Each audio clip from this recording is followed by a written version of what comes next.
लाम्बरधरं विष्णुं शशिवर्णं चतुर्भुजं प्रसन्नवदनं ध्यायेत् सर्वविघ्नोपशान्तये व्यासं वसिष्ठनप्तारं शक्तेः पौत्रमकल्मषम् पराशरात्मजं वन्दे सुकतातं तपोनिधिं व्यासाय विष्णुरूपाय व्यासरूपाय विष्णवे नमो वै ब्रह्मनिधये वासिष्ठाय नमो नमः नारायणं नमस्कृत्य नरं चैव नरोत्तमं देवीं सरस्वतीं व्यासं ततो जयमुदीरये श्रीगुरुभ्यो नमः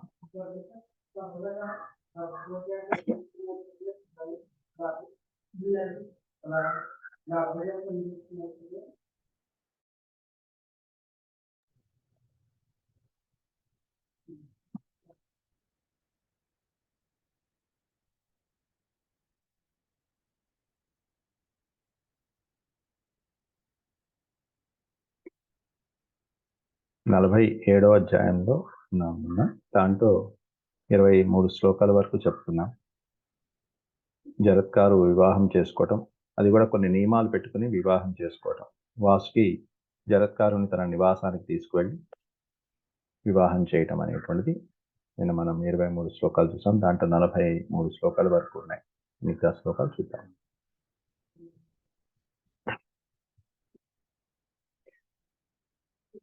భార్య ఒడిలో నిద్రపోతున్నటువంటి జరత్కారు సంధ్యా సమయం అవటం చూసి భార్య మెల్లగా మృదుగా మంచి మాటలతో లేపుతున్నది. ఉత్తిష్టత్వం మహాభాగా సూర్యో అస్తముపగచ్చతి అని చెప్పి లేపుతున్నది. సూర్యుడు అస్తాద్రికి వెళ్తున్నాడు నాయన. అన్ని జీవకోటి కూడా వాటి నివాసాలకు వెళ్ళిపోతున్నాయి. సంధ్యాముపాస్వ భగవన్ అపహా స్పృష్ట్వా యతవ్రత ప్రాదుష్కృతాగ్నిహోత్రోయం ముహూర్తో రమ్యదారుణ. ఇది ముహూర్తం. అందరూ వాళ్ళ నివాసాలకు వెళ్తున్నాయి. అగ్నిహోత్రాలు కూడా సిద్ధంగా ఉన్నాయి. నువ్వేమన్నా నీటిని స్పృశించి నీ సంధ్యావందనాది కాలకృత్యాలు ఏవైతే కార్యక్రమాలు చేసుకోవాలో అవన్నీ చేసుకోవాల్సిన సమయం ఆసన్నమైందని. సంధ్యా ప్రవర్తతే చేయం పశ్చిమాయాం దిశి ప్రభో ఏవముక్త స భగవాన్ జరత్కారు మహాతపాః. సంధ్య ప్రవర్తతే చ ఇయం పశ్చిమాయాం దిశి ప్రభో, పశ్చిమ దిశలో సూర్యుడు అస్తమిస్తున్నాడు అని ఏవముక్త ఈ విధంగా పలికినటువంటి భార్యతో స భగవాన్ జరత్కారు మహాతపస్యాలైనటువంటి జరత్కారుడు భార్యతో అంటున్నాడు. భార్యాం ప్రస్ఫురమాణౌష్ఠ ఇదం వచనం అబ్రవీత్ అంటే ఈ విధంగా వచనములు పలుకుతున్నాడని అర్థం. కానీ విశేషణం ఒకటి పెట్టారు, ప్రస్ఫురమాణౌష్ఠ అని పెట్టారు. అంటే అదురుతున్నటువంటి పెదవులతో, కోపంతో ఉన్నప్పుడు పెదవులు అదురుతూ ఉంటాయి, ఎర్రబడిపోతూ, అలాగే పెదవులు పీకేసుకుంటూ అన్నట్టు కొంతమంది అదురుతున్నటువంటి పెదాలు. ఎప్పుడు వస్తుందంటే విపరీతమైనటువంటి కోపం వస్తున్నప్పుడు అందులో నిద్రపోతున్నటువంటి భర్తని లేపింది. ఒక రకంగా ఇది అందులో సంధ్యా సమయం అయిపోతున్నది, నువ్వు ధర్మానికి హాని చేయబోతున్నావు కాబట్టి లేపాను అని చెప్పి ఈ విధంగా మనసులో భావించుకుని ఆవిడ లేపింది. కానీ దానికి అవమానంగా భావించి ఇక్కడ జరత్కారు ప్రస్ఫురమాణ ఓష్ఠ అంటే పెదవి, అదురుతున్నటువంటి పెదవులు కలిగినటువంటివి అయినటువంటి ఆ పెదవులతో ఈ విధంగా వచనం అవ్వవి. అంటే ఈ విశేషణం వాడేవారు అంటే అది కోపంతో ఉన్నాడనేటువంటి అర్థాన్ని సూచిస్తూ ఉంటుంది. ఆయన కోపంతో ఉన్నాడనేటువంటి లేవగా. అది కింద లైన్లోనే దానికి మనకి క్లారిఫికేషన్ ఇస్తున్నారు. అవమాన ప్రయుక్తోయం త్వయా మమ భుజంగమే. ఓ భుజంగమా, ఓ సర్పజాతికి చెందిన నాగ పత్ని అని అర్థం అక్కడ. అంటే నాగలోకంలో జన్మించినటువంటి వాసుకి సోదరి అయినటువంటి ఓ భుజంగమా, త్వయా నీ చేత అవమాన ప్రయుక్తోయం అవమానించబడ్డా నేను, నీ చేత అవమానించబడ్డాను, అవమానం చేయబడింది నీ చేత. సమీపేతే నవత్స్యామి గమిష్యామి యథాగతం. కాబట్టి మన ఒప్పందం ప్రకారం సమీపే తే నవత్స్యామి, ఇక నీ సమీపంలో నేను నివసించను, నువ్వు అవమానించవు నన్ను. తే సమీపే నవత్స్యామి, నీ సమీపంలో ఇక నేను నివసించాను. గమిష్యామి యథాగతం, అహం గమిష్యామి యథాగతం, నేను అనుకున్నట్టుగానే నా ఇష్టం వచ్చినట్టుగా నేను వెళ్ళిపోతాను. ఇక శక్తిరస్తి నవామోరు మయి సుప్తే విభావసు. విభావసు అంటే సూర్య భగవానుడు. విభావసు విభావసు సూర్య భగవానుడు. శక్తిరస్తి నా వామోరు మయి సుప్తే. మయి సుప్తే అనే ఇక్కడ చెప్తున్నాడు ఆయన యొక్క తపశ్శక్తికి నిదర్శనంగా. ఇది ప్రశ్నార్థకంగా మనం వాడుకోవచ్చు. మయి సుప్తే అంటే నేను నిద్రపోయి ఉంటే, విభావసో శక్తిరస్తి నవామోరు, ఆయన పడమర దిక్కుని వాలటానికి శక్తి ఉందా? అటువంటి ఆ సూర్య భగవానుడికి అంతటి శక్తి ఉందా? నేను నిద్రపోయినప్పుడు మయి మయి సుప్తే, నేను నిద్రపోయినప్పుడు సూర్య భగవానుడు అటు పక్కనికి వాళ్తాడా? అంత శక్తి ఉంది ఆయనకి. అస్తం గంతుం యథాకాలమితి మే హృది వర్తతే. అస్తం గంతుం, ఆ సూర్య భగవానుడికి అస్తం గంతుం, అస్తమించడానికి అంత శక్తి ఉంది. ఆ సూర్య భగవానుడికి అంత శక్తి లేదే. యథాకాలమితి మే హృది వర్తతే. యథాకాలంగా నేను ఎప్పుడు ఏది చేయాలో అది చేసుకుంటూనే ఉంటాను. అట్లాంటిది నువ్వు నన్ను అవమానించినట్టు, అవమతస్యేహ, ఇటువంటి అవమానాలను ఎవరు సహించలేరు. నచ అవమతస్యేహ వాసో రోచేత కస్యచిత్. కస్యచిత్ అంటే ఎవరు కూడా ఇట్లా భార్య చేసినటువంటి అవమానాన్ని సహించలేరు. అట్లాంటిది నాలాంటి వాడు ఇంకేం సహిస్తాడు? కిం పునర్ ధర్మశీలస్య మమ వా మద్విధస్య వా. ధర్మశీలుడైనటువంటి నాలాంటి వాడు ఇక ఇలాంటి అవమానాలు ఎలా తట్టుకోగలడు? మామూలు వాడే తట్టుకోలేడు. కస్యచిత్ అంటే ఎవడు కూడా ఇటువంటి అవమానాలు, భార్య అవమానించినటువంటి అవమానాలు తట్టుకోలేడు. కిం పునర్ ధర్మశీలస్య మమ ధర్మశీలస్య అంటే ధర్మంగా నడుచుకునేటువంటి నాలాంటి ధర్మవర్తనుడైనటువంటి వాడు మద్విధస్యవా, నాలాంటి వాడు గాని ఎలా తట్టుకోగలడు ఇలాంటి అవమానాలు? కాబట్టి నేను వెళ్ళిపోతున్నాను. ఏవముక్త్వా, ఈ విధంగా పలికి, ఏవముక్త్వా జరత్కారు భర్త్ర హృదయ కంపనం అబ్రవీత్ భగినీ తత్ర వాసుకే సన్నివేశనే. ఏవముక్త జరత్కారు భర్త్ర హృదయ కంపనం, హృదయాన్ని కంపించేటువంటి విధంగా, కంపనం అంటే వణుకు, హృదయం ద్రవించే విధంగా, హృదయాన్ని కంపించేటువంటి విధంగా భర్త పలికినటువంటి ఆ మాటలు విని, జరత్కారు భగిని వాసుకి, వాసుకే భగిని అంటే వాసుకి యొక్క సోదరి అయినటువంటి జరత్కారు. ఇక్కడ రెండు పేర్లు ఒకటే కాబట్టి ఈ విధంగా తప్పకుండా మనం ఎవరి సోదరు, ఎవరు భర్త భార్య అనేటువంటిది మనం జాగ్రత్త చూసుకోవాలి. అందువల్ల ఇక్కడ వాసుకేహ భగిని అని స్పష్టంగా రాస్తున్నారు. పైన భర్త యొక్క మాటలు విని కంపించిన హృదయంతో అబ్రవీత్, ఈ విధంగా వాసుకి సోదరి ఈ విధంగా అంటుంది. అబ్రవీత్ భగినీ తత్ర వాసుకేహే సన్నివేశనే. వణుకుతున్నటువంటి హృదయంతో ఈ విధంగా, నేను అవమానించలేదండి, మిమ్మల్ని ఎప్పుడు తూలనాడలేదు, కాకపోతే ధర్మహాని జరుగుతుందేమో అని కాస్త సూచించానంతే. నావమానాత్ కృతవతి తవాహం విప్రే బోధనం. నా అవమానాత్ కృతవతి, కృతవతి అంటే చేయటం, నా కృతవతి అంటే చేయలేదు, అవమానం న కృతవతి, నేను ఎప్పుడు మిమ్మల్ని అవమానించే ఉద్దేశంతో ఇంతవరకు ఎప్పుడు ప్రవర్తించలేదండి. తవాహం విప్రే ఓ బ్రాహ్మణోత్తమ, నీకెప్పుడు నేను అవమానించలేదు. కాకపోతే ధర్మలోపో నతే విప్ర స్యాదిత్యే తన్మయా కృతం. ఎక్కడ ధర్మలోపం జరుగుతుందో అనే భయంతో మాత్రమే నేను మిమ్మల్ని నిద్ర నుంచి లేపాను. ధర్మలోపో న తే విప్ర స్యాత్, ధర్మలోపం ఒక్కటే నేను భయపడ్డాను. ఎందుకంటే మీరు ఇంత కోపడతారని నేను ఊహించలేదు. దీనికంటే కూడా ముఖ్యమైనటువంటి ధర్మలోపం, ధర్మాన్ని పాటించడం అనేది కాబట్టి ఆ ధర్మానికి లోపం కలగకుండా చూడటం నా బాధ్యతగా నేను చేశానండి. ఎందుకంటే ధర్మం పాటించకపోయినా తర్వాత మళ్ళీ ఆయన లేచి శపించే అవకాశం ఉంది. నువ్వు నన్ను ఎందుకు లేపలేదు అని చెప్పి శపించేసా కారణము ఉంది. లేపితేనేమన్నా ఇదిగో ఇలా ఉంటుంది. కాబట్టి నేను ఈ రెండు ఆలోచించి నిర్ణయం తీసుకున్నా. అంటే ధర్మలోపో నతే విప్రస్యాదిత్యే తన్మయా కృతం ఉవాచ భార్యామిత్యుక్తో జరత్కారు మహాతపాహ. ఆవిడ ఎంత చెప్పినా కూడా ఆయన పట్టించుకోలేదు భార్య మాట. భార్యాం ఇత్యుక్తో జరత్కారు మహాతపాహ ఋషి కోప సమావిష్ట త్యక్తుకామో భుజంగమాం. ఆ భుజంగమని, ఆ సర్పాన్ని, వాసుకి చెల్లెల్ని, త్యక్తుకామ అనే పదానికి అర్థం విడిచిపెట్టాలనే కోరికతో అని అర్థం. కామం అంటే కోరిక, త్యక్త అంటే విడిచిపెట్టడం.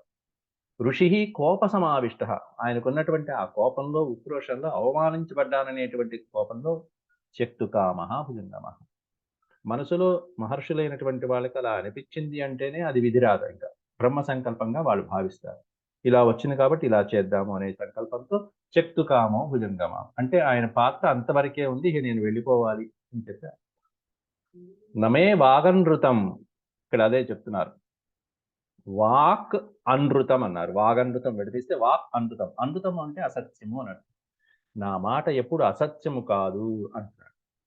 అంటే ఇంతకు ముందు ఏమన్నాడు? నేను వెళ్తున్నాను, అయిపోయింది అన్నాడు. సరే అని ఇప్పుడు మళ్ళీ కోపాన్ని చల్లబరిచేసే తర్వాత ఆవిడ మాటలు విని, సరే నేను కొన్నాళ్ళు ఉంటానంటే అది అనృతం అవుతుంది. అది తప్పవుతుంది. అసత్యం అవుతుంది. కాబట్టి ఇక్కడ చెప్తుంది నమే వాగ్ అనృతం. నా మాట ఎప్పుడు అసత్యము కాదు, సత్యమే అవుతుంది. ప్రాహ గమిష్యేహం భుజంగమే. కాబట్టి నేను వెళ్తున్నాను భుజంగమా.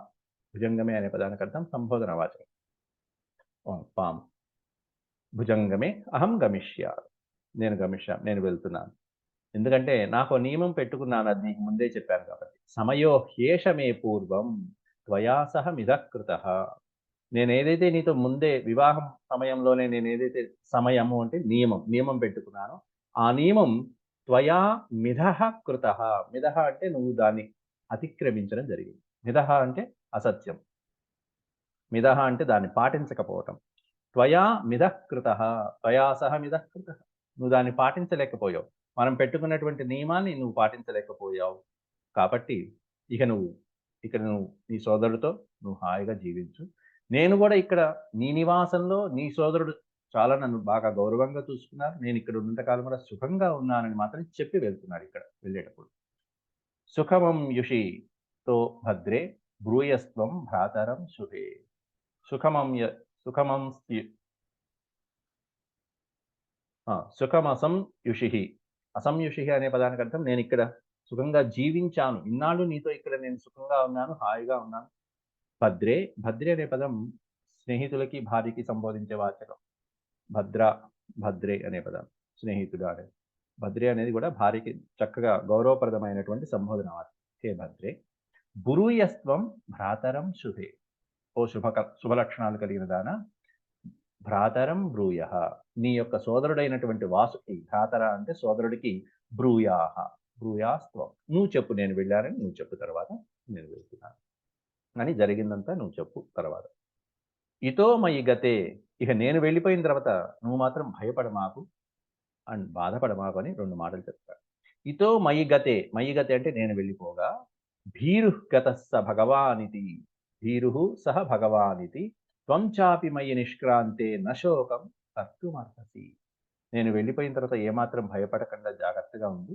అలాగే త్వం చాపి మయి నిష్క్రాంతి. నేను వెళ్ళిపోయిన తర్వాత న శోకం కర్తుమర్హసి. ఏమాత్రం బాధపడకూడదు, దుఃఖించకూడదు. ఇది మాత్రం చెప్తున్నాడు. భర్త వెళ్ళిపోతుంటే భార్య దుఃఖించకుండా ఉంటుందా? కాకపోతే ఏంటంటే బ్రహ్మచారులు సన్యాసం తీసుకునేటువంటి వాళ్ళకి కొన్ని నియమాలుంటాయి. ఇలా ఎందుకు చెప్తారంటే భార్య బాధపడుతూ పంపించడం గానీ, లేకపోతే కుమారులు గానీ, బంధువులు గానీ వీళ్ళు ఒప్పుకోకుండా ఇలా తపస్సులకని వాటికి గానీ వెళ్ళకూడదు. వద్దురా నాయనా వెళ్ళొద్దురా అని చెప్పి తల్లిదండ్రులు మొత్తుకున్నా కూడా వెళ్ళిన తర్వాత తపస్సు ఫలించకుండా తిరిగొచ్చినటువంటి మహర్షుల కథలు మనకు ముందు వస్తాయి మహాభారతంలో.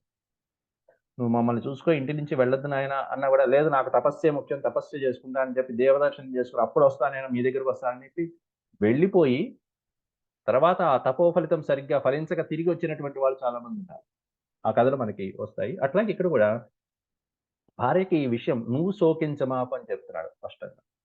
వెళ్తున్నప్పుడు ఇటువంటి కార్యక్రమాల మీద తపస్సుకి మొదలైనటువంటి వాటికి యాత్రలకు, తీర్థయాత్రలకు, పుణ్యక్షేత్రాలకు, లేకపోతే మహానుభావుల యొక్క దివ్య దర్శనాలకు వెళ్తున్నప్పుడు ఎప్పుడు కూడా బాధపడకూడదు. పంపించాలి, ఆశీర్వదించి పంపించాలి. అట్లాగే సంతోషంగా ఉండు నువ్వు. త్వం చాపి మయి నిష్క్రాంతే. నేను వెళ్ళిపోయిన తర్వాత నశోకం కర్తుమర్హసి. నువ్వు శోకించతగదు అని చెప్పి. ఇత్యుక్త్వా సా అనవద్యాంగి ప్రత్యువాచ మునిం తదా. అనవద్యాంగి ఆ భార్య, ఆ స్త్రీ, ఇత్యుక్త్వా స ఈ విధంగా పలికినటువంటి ఆ భర్తతో ఆవిడ ప్రత్యువాచ తిరిగి ఈ విధంగా సమాధానం చెప్పింది మునికి, మహామునికి. మునిం తదా. జరత్కారుం జరత్కారుశ్చింతాశోక పరాయణ. ఇక్కడ జరత్కారు అని ఉంది. సంస్కృత గ్రామర్ తెలిసినటువంటి వాళ్ళకి ఎవరు భార్య, ఎవరు భర్త, ఏ పదంలో భర్త, ఏ పదంలో భార్య అనేది తెలుసు. దాంట్లో కొంచెం జరత్కారం అనేటువంటిది ఇది ద్వితీయ విభక్తి ప్రయోగించారు. అంటే ఇది పుంలింగం భర్త. జరత్కారువుతో, భర్త అయిన జరత్కారువుతో, జరత్కారు చింతాశోక పరాయణ అని ఇచ్చారు. భార్య అయినటువంటి ఆ వాసుకి సోదరి చింతాశోక పరాయణ, చాలా దిగులుగా, శోకపరాయణ, ఆయన ఏమైనా శోకించొద్దని చెప్తే ఈవిడ శోకపరాయణ. ఆ బాధ మాత్రం దిగమింగుకోలేక అలాగే దీనంగా చెప్తుంది ప్రార్థిస్తూ. ఎలా అంటే బాష్ప గద్గదయా వాచ ముఖేన పరిశుష్యత కృతాంజలిర్వరారోహ పర్యశ్రు పర్యశ్రు నయన తతః. బాష్ప గద్గదయా వాచ, ఎలాంటి వాక్కులతో మాట్లాడుతుందంటే గొంతు. బాష్ప గద్గదయ అంటే వణుకుతున్నటువంటి గద్గదము స్వరం, ఏదో బాధలో వణుకుతున్నటువంటి ఆ స్వరంతో. అలాగే ముఖేన పరిశుష్యత, ముఖమంతా చెమటలు పట్టిపోయి తుడుచుకుంటూ చాలా బాధలో దీనంగా తుడుచుకుంటున్నటువంటి అటువంటి ముఖంతో.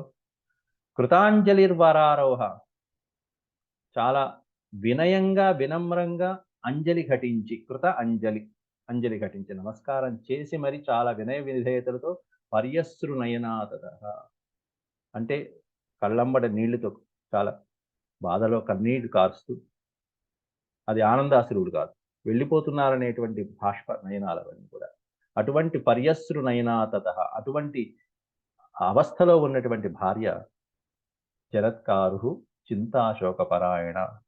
ఆ విధంగా మాట్లాడుతూ ధైర్యమాలంబ్య, కొంచెం ధైర్యం చేసుకుని, మాట్లాడటానికి ధైర్యం తెచ్చుకొని, వామోరు హృదయేన ప్రవేపత, హృదయేన ప్రవేపత అంటే హృదయము కంపించిపోతున్నటువంటి హృదయముతో, వామోరు వామోరు హృదయేన ప్రవేపత. అలాగే న మామర్హసి ధర్మజ్ఞ పరిత్యక్తు అనాగసం, మీరు నన్ను విడిచి వెళ్ళటానికి తగదండి, ఈ విధంగా విడిచి వెళ్ళకూడదు. మాం అర్హసి నమాం అర్హసి ధర్మజ్ఞ, ధర్మజ్ఞ అనే పదానికి అర్థం ధర్మమంతా తెలిసినటువంటి వాడిని ధర్మజ్ఞుడు అంటారు. జ్ఞ అంటే జ్ఞానం, ధర్మమునందు నిశితమైనటువంటి పరిశీలన జ్ఞానం కలిగినటువంటి వాడు. నా మాం అర్హసి ధర్మజ్ఞ పరిత్యక్తు అనాగతం, ఈ విధంగా విడిచి వెళ్ళటానికి తగదు నాయన. ధర్మే స్థితాం స్థితో ధర్మే సదా ప్రియహితే నతాం, ధర్మే స్థితాం స్థిత, ధర్మం మీద మన బుద్ధి స్థిరంగా ఉంటే ఆ ధర్మమే మనల్ని కాపాడుతూ ఉంటుంది, మనల్ని అలా సదా నిరంతరం ధర్మకార్యాల మీద ఆసక్తి కలిగేట్టుగా చేస్తుంది. కాబట్టి సదా ప్రియహితే రతాం, అట్లా ధర్మం మీదే నేను కూడా మీకు అనుసరిస్తూ వచ్చాను, మిమ్మల్ని కాపాడుతూ వచ్చాను, మీ చెప్పిందల్లా చేసుకుంటూ వచ్చాను.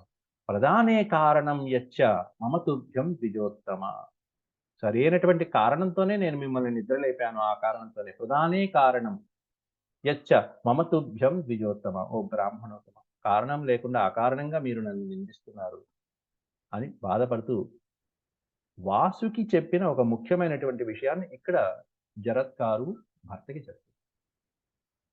మిమ్మల్ని వాసుకి నా అన్నయ్య మీకు ఇవ్వటానికి కారణం ఒక విషయం చెప్పాడు నాకు వివాహం ముందు, ఆ విషయాన్ని మీతో చెప్తున్నానండి అని చెప్తుంది ఇక్కడ. తదలబ్ధవంతి మందాం కిం మాం వక్ష్యతి వాసుకి, వాసుకి మాం వక్ష్యసి, నాకు చెప్పినటువంటి ఒక మాట అది లబ్ధవంతి మందాం, మందభాగ్యురాలైనటువంటి నేను అది లభించేంత వరకు మీతో ఉండాలని కోరుకుంటున్నాను. ఏమిటా కారణం అంటే పిల్లవాడు పుట్టే వరకు నేను మీ దగ్గర కనీసం ఉండాలని వాసుకి కోరిక, అన్న కోరిక. దానికి ఒక కారణం ఉంది, అది నాకు అన్నయ్య చెప్పాడు, ఆ కారణం మీకు చెప్తున్నానని చెప్పి. ఏమిటా కారణం అంటే మాతృశాపాభిభూతానాం జ్ఞాతీనాం మమ సత్తమ, జ్ఞాతీనాం అనే పదానికి అర్థం మా వంశీయులు అని అర్థం. మా నాగలోకంలో ఉన్నటువంటి వంశీయులందరూ కూడా మాతృశాపంతో వణికిపోతున్నారు, భయపడిపోయారు. కద్రువ ఇచ్చినటువంటి శాపానికి అభిభూతానాం జ్ఞాతీనాం మమ సత్తమ, ఓ సత్తమ, సత్తమ అంటే ఓ పుణ్యాత్ముడా, సత్ అంటే మంచి, సత్పురుషులలో గొప్పవాడు, సత్తమ, సత్పురుషులో ఓ పుణ్యాత్ముడైనటువంటి వాడా.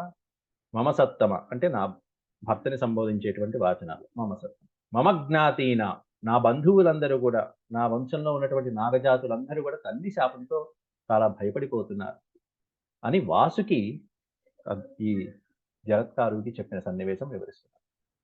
అపత్యమీప్సితం తచ్చ తావన్న దృశ్యతే, అపత్యం ఈప్సితం తత్వః తచ్చ తావన్న దృశ్యతే. అలాగే త్వత్తోహి అపత్యలాభేన జ్ఞాతీనాం మే శివం భవేత్, అపత్యమీప్సితం, కాబట్టి ఎప్పటిదాకా అయితే నీ యందు ఆ జరత్కారుకి గర్భమునందు పిల్లవాడు ఉద్భవించదో, తావత్ న దృశ్యతే, ఎప్పటిదాకైతే దృశ్యతే న దృశ్యతే పుట్టడో, అప్పటిదాకా మన వంశంలో ఇదిగో మన జ్ఞాతులందరికీ కూడా శుభం కలగదమ్మా. త్వత్తోహి అపత్యలాభేన, ఎప్పుడైతే నీ గర్భం కలుగుతుందో, నీ యందు పుత్రుడు కలుగుతాడో, అప్పుడు మన జ్ఞాతులందరికీ కూడా, మన బంధువులందరికీ కూడా, మన నాగలోకానికి అందరికీ కూడా శివం భవేత్, శుభం కలుగుతుంది. శివము అంటే మంగళకరం అని అర్థం. వాళ్ళకి శుభప్రదం అవుతుంది. మన నాగజాతి రక్షించబడుతుంది ఆ పిల్లవాడి వల్ల. ఇది ఎవరి ద్వారా విన్నాడు అంటే సాక్షాత్ బ్రహ్మదేవుడే చెప్పినటువంటి విషయంగా వాసుకి చెప్పాడు. సంప్రయోగో భవేన్నాయాం మమ మోఘస్త్వయా ద్విజ జ్ఞాతీనాం హితమిచ్చంతి భగవం స్వాం ప్రసాదయే. కాబట్టి ఇదంతా బ్రహ్మదేవుడే స్వయంగా చెప్పాడు. సంప్రయోగో భవేన్నాయం మమ మోఘ త్వయా ద్విజ. కాబట్టి ఇంతవరకు ఓ బ్రాహ్మణోత్తమ, నీ వలన నా యందు ఇటువంటి పిల్లవాడు జన్మించడం అనేది ఇంకా కలగలేదు. కాబట్టి మా జ్ఞాతుల యొక్క, మా వంశంలో సర్పజాతుల యొక్క హితం ఇచ్చంతి, హితాన్ని కనుక మీరు కోరుకున్నట్లయితే, మీరు కాంక్షించినట్లయితే, ఇన్నాళ్ళు మీరు సుఖంగా ఉన్నాను ఇక్కడ అని చెప్పనుకుంటున్నారు కాబట్టి అలాంటి సర్పజాతుల యొక్క హితాన్ని మీరు కాంక్షించినట్లయితే భగవం స్వాం ప్రసాదయే, నన్ను అనుగ్రహించండి స్వామి. ప్రసాదయ్య అనే పదానికి అర్థం అనుగ్రహించండి అని వేడుకుంటుంది భార్య. ఇమం అవ్యక్త రూపం మే గర్భమాదాయ సత్తమ కథం త్యక్వా మహాత్మా సంగం సంగం తుమిచ్చస్య నాగసం. ఇమం అవ్యక్త రూపం మే, అవ్యక్త రూపం మే గర్భం, నాకు ఇంతవరకు గర్భం అనేటువంటిది అవ్యక్త రూపంలో ఉంది, కనిపించని రూపంలో ఉంది. కాబట్టి ఆ శిశువు కనిపించేదాకా మీరు కనికరించండి దయచేసి. ఇంకా పిల్లవాడు ఉద్భవించాల, ఆ పిల్లవాడు వచ్చేదాకా. ఎందుకంటే గర్భంలో ఉన్నాడంటే వాడు పిల్లాడు పుడతాడో లేదో తెలియదు, ఎట్లా పుడతాడో తెలియదు, అది కాబట్టి పిల్లవాడు కనిపించేదాకా, అవ్యక్త రూపంలో ఉన్నటువంటి ఆ గర్భం మళ్ళీ వ్యక్త రూపంలో, దృశ్య రూపంలో కనిపించేదాకా కనీసం విడిచిపెట్టకుండా ఉండండి అని చెప్పి, కథం త్యక్వా మహాత్మ, ఎలా విడిచిపెట్టి వెళ్తున్నావు నన్ను ఈ స్థితిలో, ఈ విధంగా గర్భవతి అయిన నన్ను ఎలా విడిచిపెట్టి వెళ్తున్నావు అని చెప్పి, కనీసం వ్యక్త రూపంలో పిల్లవాడు వచ్చేంత వరకన్నా ఉండండి అని చెప్పి భర్తని బతిమలాడుతుంది. అలా అన్నటువంటి భార్యతో ఏవముక్తస్తు సముని భార్యాం వచనం అబ్రవీత్, భార్యతో ఈ విధంగా అంటున్నాడు జరత్కారు అన్నీ విని. ఆయనకు అన్నీ తెలిసినవే కాబట్టి నువ్వేం బాధపడకు, నీ గర్భంలో శిశువు ఉన్నాడు, అస్తి అన్నాడు అంతే. యద్యుక్తం అనురూపం, అనురూపం, యద్యుక్తం అనురూపం, అనురూపం అంటే నీకు తగిన రూపంలో, అంటే నువ్వెంత గొప్ప తపస్సు చేశావో, నేనెంత గొప్ప తపస్సు చేశానో, మన ఇద్దరికి అనురూపుడైనటువంటి ఒక కుమారుడు పుడుతున్నాడు అని చెప్పారు. అనురూపం అనే దానికి అర్థం అది, తగినటువంటి రూపంలో, మన ఇద్దరికి తగిన రూపంలో. యద్యుక్తం అనురూపం చ జరత్కారం తపోధన, తపోధనుడైనటువంటి ఆ జరత్కారుడు ఈ విధంగా అంటున్నాడు అనురూపమైనటువంటి వాక్యం, దానికి తగినటువంటి విధంగా. అస్తు అయం సుభగే, మొదటి శ్లోకంలో మొదటి పదంలోనే అస్త్వయం అనే పదాన్ని పెడితేస్తే అస్తు ప్లస్ అయం. అస్తు అనే పదానికి అర్థం అస్తి, అస్తు, అస్తి, అయం. అస్తి అనే పదం అంటే ఉన్నది, ఉన్నాడు అని అర్థం. అక్కడ మనకి ఆశీర్వచనాల్లో కూడా అస్తు అనే పదం ఎక్కువగా వస్తుంది. అస్తు అస్తు అలాగే జరుగుతుంది కాక, తథాస్తు అని వాడతాం. తథాస్తు తథాస్తు, తథా అస్తు అంటే అదే విధంగా జరుగుతుంది కాక. అస్త్వయం సుభగే గర్భస్తవ వైశ్వానరోపమ ఋషి పరమధర్మాత్మ వేద వేదాంగపారక చెప్పేశాడు. లోపల ఎటువంటి కుమారుడు ఉన్నాడో విషయం చెప్పేశాడు ఈ యొక్క శ్లోకంలోనే. లోపల ఉన్నది ఎవరో కాదమ్మా, నీ గర్భంలో వైశ్వానరోపమ, అగ్నితో సమానమైనటువంటి ప్రజ్వరిల్లేటువంటి అద్భుతమైనటువంటి కుమారుడు లోపల ఉన్నాడు. వైశ్వానరుడు అంటే అగ్నిదేవుడు, ఉపమహ అంటే ఉపమానము, సమానము అని. అగ్నితో పోల్చదగినటువంటి పవిత్రమైనటువంటి ఒక కుమారుడు లోపల పుడుతున్నాడు. పరమ ఋషి లోపల ఉన్నటువంటి వాడు. ఋషి పరమధర్మాత్మ, నన్నే మించినటువంటి ధర్మాత్ముడు వాడు, పరమధర్మాత్ముడైనటువంటి వాడు.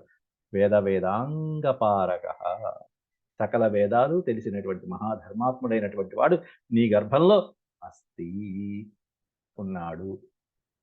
అది చాలు, ఆ ఒక్క మాట. కాబట్టి ఈ అస్థి అనేటువంటి మాటతోనే అతని పేరు ఆస్తికుడు అనే పేరు సుప్రసిద్ధమైందని చెప్పి తర్వాత చెప్తారు వచ్చే అధ్యాయం. అతని పేరు ఇంకేం లేదు, తండ్రి అస్థి అనే మాట అన్నాడు కాబట్టి అతని పేరు ఆస్తికుడు అనే పేరుతో సుప్రసిద్ధమయ్యాడు అని చెప్పి తర్వాత అధ్యాయాన్ని చెప్తారు. అలా నీ గర్భంలో ఇలాంటి వాడు ఉన్నాడు అని మహర్షి చెప్పాక ఇంకా పుట్టలేదు కదా, పుట్టేదాకా ఉండు అంటే ఎట్లా? ఇంకా ఎందుకంటే మహర్షులు అట్లా వాళ్ళ మాట లోపల గర్భంలో ఉన్న శిశువుని ఈ విధంగా ఊహించి ఇట్లాంటి వాడు ఉన్నాడు అని చెప్పిన తర్వాత, అవునా పుడతాడా? ఎట్లా మాట్లాడతాడంటే ఇన్ని గుణాలు కలిగినటువంటి వాడైనప్పుడు ఇంకేం మాట్లాడుతుంది భార్య? కాబట్టి ఇన్ని తెలిసి మాట్లాడినటువంటి ఆ జరత్కారుడికి నమస్కారం చేస్తుంది. ఏవముక్త్వా స ధర్మాత్మ జరత్కారుర్మహాన్ ఋషిః ఉగ్రాయ తపసే భూయో జగామ కృత నిశ్చయః. ఈ విధంగా ఉక్త్వా అంటే పలికి, ఈ విధంగా పలికి భార్యతో స ధర్మాత్మ జరత్కారుః మహాఋషి, మహాఋషి అయినటువంటి జరత్కారుడు ఉగ్రాయ తపసే, ఉగ్రమైనటువంటి తపస్సు చేసుకోవడానికి ఇప్పటిదాకా తపస్సు చేశాడు. ఆ తపో ఫలితంతో పితృదేవతలు కనిపించారు. ఆ పితృదేవతల యొక్క ఆజ్ఞతో భార్యని పొందాడు. భార్యని పొంది మళ్ళీ సంసారంలోకొచ్చి మళ్ళీ కుమారుణ్ణి కంఠం అయిపోయింది. ఇప్పుడు మళ్ళీ ఇంకా ఉగ్రమైన తపస్సు చేసి ఇప్పుడు తను అనుకున్నటువంటి మోక్షలోకాన్ని సాధించాలి. కాబట్టి భూయః అంటే అగైన్ అని అర్థం. భూయః అంటే మళ్ళీ, మళ్ళీ. మళ్ళీ తిరిగి ఉగ్రమైనటువంటి తపస్సు చేయడం కోసం జగామ కృత నిశ్చయః. కృత నిశ్చయంతో మళ్ళీ తను అనుకున్నటువంటి మార్గంలోకి వెళ్ళిపోయాడు. ఈవిడ్ని వదిలిపెట్టేసి. పిల్లవాడు మాత్రం అస్తి అన్నాడంతే. ఉన్నాడు. ఎట్లాంటి వాడున్నాడో చెప్పాడు. కాబట్టి ఇది శ్రీమన్మహాభారతే ఆదిపర్వణి ఆస్తిక పర్వణి సప్తచత్వారింశోऽధ్యాయः సమాప్తः. 47వ అధ్యాయం సమాప్తం. దీంట్లో ఉండేటువంటివి ఇవన్నీ కూడా ఫుట్ నోట్స్ లాంటివి. దీంట్లో అర్థాలు మనకి విశేషంగా తెలుసుకోవచ్చు, చూసుకోండి. 48వ అధ్యాయంలో ఇక ఆ ఆస్తికుని యొక్క ప్రధానమైనటువంటి అంశాలు వాసుకేహి తద్భగిన్యాః సంవాదః. అంటే ఈ వాసుకి చెల్లెలు విషయమంతా తన అన్నయ్యకి వాసుకి చెప్పటం. తర్వాత ఆస్తిక ఉత్పత్తి, ఆ ఆస్తికుడు పుట్టడం. తన నామ నిర్వచనం, ఆ పేరుకి నిర్వచనం ఏమిటి అనేది కూడా ఇక్కడ చెప్పడం జరుగుతుంది. ఆస్తికుడు అనే పేరుకి నిర్వచనం ఏమిటి అనేది కూడా ఇక్కడ చెప్పడం జరుగుతుంది 48వ అధ్యాయంలో. ఇది ఆస్తిక పర్వంలో చాలా పెద్ద చాప్టర్ ఇది. ఈ ఆస్తికుడు మళ్ళీ పెరిగి పెద్దవాడై కొంచెం మళ్ళీ ఆ పరీక్షిత్ సర్పయాగాన్ని జనమేజయుడి యొక్క సర్పయాగాన్ని ఆపడం దాకా చాలా పెద్ద అధ్యాయం. దాంట్లో అసలైన ఘట్టంలోకి వస్తున్నాం. ఈ ఆస్తికుడి పేరు వింటే చాలు సర్పాలు దూరం అయిపోతాయి. సర్పాలని చూడంగానే మనం ఆస్తికః ఆస్తికః అని నామాన్ని ఉచ్చరించినా అవి మనల్ని ఏమీ చేయకుండా వెళ్ళిపోతాయి. దానికి మూలమైనటువంటి మంత్ర శ్లోకాలు మనకి ముందు శ్లోకాలు చెప్తారు. ఆ శ్లోకాలు మనం నేర్చుకుందాం తర్వాత. ఓం శాంతి శాంతి శాంతి. యదక్షరపదభ్రష్టం మాత్రాహీనం చేత్ భవేత్ తత్సర్వం క్షమ్యతాం దేవనారాయణ నమోऽస్తు. సర్వం శ్రీకృష్ణార్పణమస్తు.